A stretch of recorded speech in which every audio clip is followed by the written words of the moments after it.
ઘરમાં ઘણી જગ્યાએ અથવા તો ખૂણામાં ચકલીઓ માળો બનાવે છે તો વાસ્તુશાસ્ત્ર અનુસાર આ પણ એક શુભ અને અશુભ સંકેત આપે છે. તો ચાલો જાણીએ કે ઘરમાં ચકલીઓ માળો બનાવે તે અશુભ છે કે શુભ, કયો સંકેત આપે છે. તો એ વિશે આજે આપણે વિડીયોમાં જાણીશું. એ પહેલાં મારી ચેનલને સબસ્ક્રાઈબ ન કરી હોય તો સબસ્ક્રાઈબ કરી દેવી. પક્ષીઓ યા ચકલીઓ ખાસ કરીને એમના માળા ઊંચી જગ્યાઓ પર બનાવવાનું પસંદ કરે છે, પણ ઘણીવાર આ પક્ષીઓ ઘરમાં પણ તેમનો માળો બનાવી દે છે.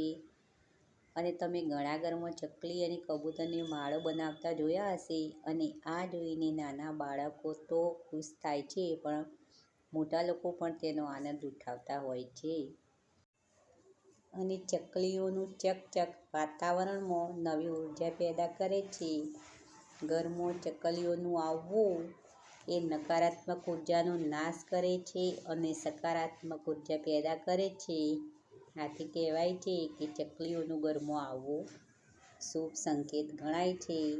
અને એમાંય જો માળો બનાવે અને પૂર્વ દિશામાં માળો બનાવે તો વધુ શુભ ગણાય છે. કહેવાય છે કે તમારી પ્રતિષ્ઠામાં વૃદ્ધિ થાય છે અને માન સન્માનમાં વધારો થાય છે.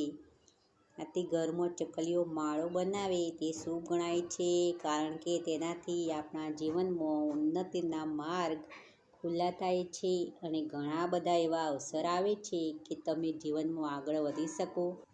જે ઘરમાં ચકલીઓ માળો બનાવે છે તેઓ ધન લાભના સંકેત હોય છે. અને એમાંય વળી જો કાળી ચકલી માળો બનાવે તો તે અતિ શુભ ગણાય છે.